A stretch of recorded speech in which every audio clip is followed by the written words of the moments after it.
पिछले व्याख्यान में हम संज्ञा प्रकरण के 10वें सूत्र तक बता चुके थे।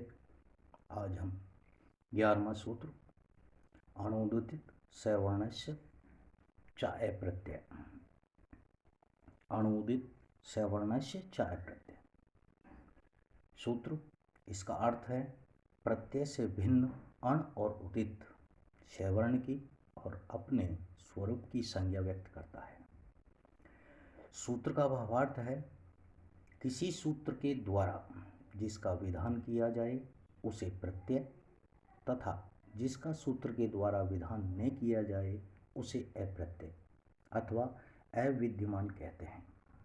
इस प्रकार अविद्यमान अर्थात अप्रत्यय अण और उदित स्वयं और सवर्णों का बोध कराते हैं।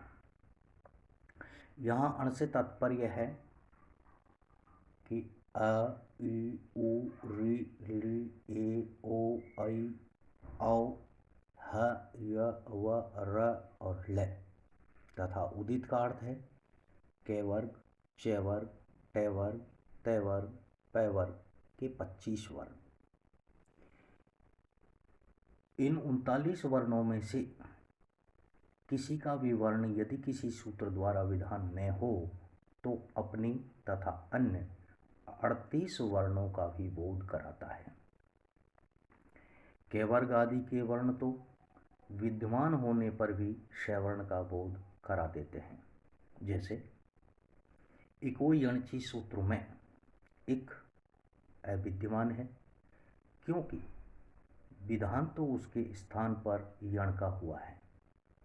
एक प्रत्याहार में ई, ओ, ऋ, ली वर्ण आते हैं। अविद्यमान होने के कारण यहाँ अपना तथा अपने सवर्ण जैसे दीर्घ, प्लुत, उदात्त, अनुदात्त आदि अन्य भेदों का भी बोध कराते हैं। इसलिए सुधी प्लस उपास्य में धी का इकार इक प्रत्याहार में न आने पर भी इक के ई का सवर्ण है। इस आधार पर एको यणचि सूत्र से इकार के स्थान पर यण का यकार आदेश होकर शुद्ध प्लस य प्लस उपास्य रूप बनता है। इसी प्रकार इको यणचि सूत्र में अच प्रत्याहार के सभी स्वर अपना तथा दीर्घ, प्लुत आदि का बोध करा देते हैं। जैसे स्वामी आदेश, स्वामी प्लस आदेश। इस सूत्र में ई के स्थान पर यह आदेश हो जाता है यद्यपि आगे आ विद्यमान है। यह आवरण अच प्रत्याहार में परिगणित नहीं है किंतु अच में आए ए के द्वारा सवर्ण आ का बोध कराए जाने के कारण उक्त सूत्र में यहाँ लागू हो जाता है। इस प्रकार यह सूत्र का स्पष्ट हो गया कि किसी सूत्र के द्वारा जिसका विधान किया जाए उसे प्रत्यय कहा जाता है और जिस सूत्र के द्वारा विधान न किए जाए उसे अप्रत्यय कहा जाता है। अर्थात या यूँ कहें कि इस प्रकार अप्रत्यय अण और उदित स्वयं का और सवर्णों का बोध करा देते हैं। इस प्रकार यह 11वें सूत्र की व्याख्या हो गई। 12वां सूत्र आता है पर सन्निकर्ष संहिता। इसका अर्थ है वर्णों की अतिशय निकटता को संहिता कहा जाता है। सूत्र का भावार्थ हुआ जब दो वर्णों के बीच में अन्य कोई स्वर या व्यंजन न हो तो उन दोनों वर्णों की निकटता या समीपता को संहिता शब्द से अभिहित किया जाता है। जैसे उप प्लस इंद्र में फ में स्थित एकार और इंद्र का आदि इकार के बीच में अन्य कोई स्वर व्यंजन नहीं है। अतः उक्त सूत्र से ए और ई की अत्यधिक समीपता को संहिता कहा जाएगा। तो स्पष्ट हो गया कि वर्णों की अत्यधिक समीपता को ही संहिता कहा जाता है। ये 12वें सूत्र की व्याख्या व्यक्त हो गई। 13वां सूत्र आता है हलो अंतराह संयोग है। अर्थ हुआ व्यवधान रहित हल संयोग संज्ञक होते हैं। सूत्र का भावार्थ है किन्हीं दो या दो से अधिक व्यंजनों के बीच में कोई स्वर न हो तो उन व्यंजनों की संयोग संज्ञा होती है। अर्थात यदि स्वर वर्ण का व्यवधान न हो तो दो या दो से अधिक व्यंजनों की संयोग संज्ञा हो जाती है। जैसे सरस्वती शब्द में स और व के बीच में कोई स्वर नहीं है, अतः स और व की संयोग संज्ञा होकर स्व बनता है। इसी प्रकार इंद्र शब्द में नकार और दकार और रकार के बीच में कोई स्वर वर्ण का व्यवधान नहीं है, अतः उक्त सूत्र से इनकी संयोग संज्ञा हो जाती है।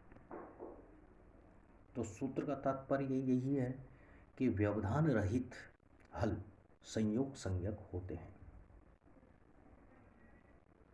किन्हीं दो या दो से अधिक व्यंजनों के बीच में कोई स्वर का व्यवधान न हो तो उन व्यंजनों की संयोग संज्ञा होती है। इस प्रकार यह 13वें सूत्र की व्याख्या हुई। संज्ञा प्रकरण का अंतिम जो सूत्र है 14 नंबर सुप्त तिगंत पदम। अर्थ हुआ सुप और तिंग अंत वाले पद संज्ञक होते हैं। सूत्र का अर्थ हुआ सुप और तिंग अंत वाले पद संज्ञक होते हैं। सूत्र का भावार्थ है जिनकी अंत में सुप प्रत्यय या तिंग प्रत्यय जुड़ते हैं उन्हें पद कहा जाता है। उन्हें पद कहा जाता है। जैसे प्रतिपदिक राम शब्द से सुप प्रत्यय जोड़कर राम शब्द बनता है, अतः सुप प्रत्यांत होने के कारण उक्त सूत्र से राम पद संज्ञक होगा। इसी प्रकार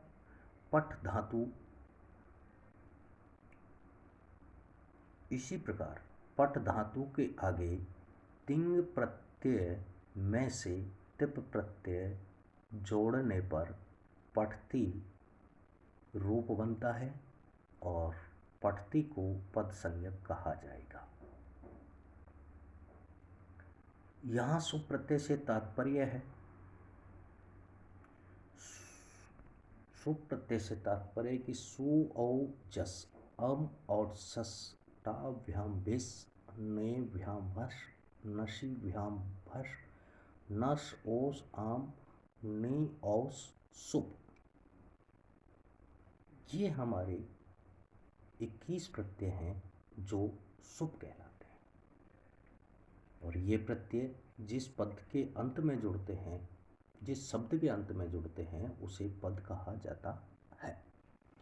तिंग प्रत्ययों का संकेत देने वाला भी यहाँ सूत्र है। तिक तस छी शिप थस थ मिप बस मस तय आताम छे थास आथाम द्वयम इट वही महिड। इस प्रकार यह तिंग प्रत्यय हमारे 18 हो जाते हैं और 18 प्रत्ययों में से भी 2 हिस्से किए जाते हैं। एक परस्मयी पद के 9 प्रत्यय और आत्मनेय पद के भी 9 प्रत्यय। यदि ये प्रत्यय किसी धातु में जुड़ते हैं तो उस धातु का जो रूप बनता है वह पद कहलाता है। इस प्रकार सुप्तिगंत पदम, से तात्पर्य ये हुआ कि सोप प्रत्यय और तिंग प्रत्यय अंत वाले होते हैं तो उसकी पद संज्ञा होती है। तो यहाँ संज्ञा प्रकरण का ये प्रकरण समाप्त होता है।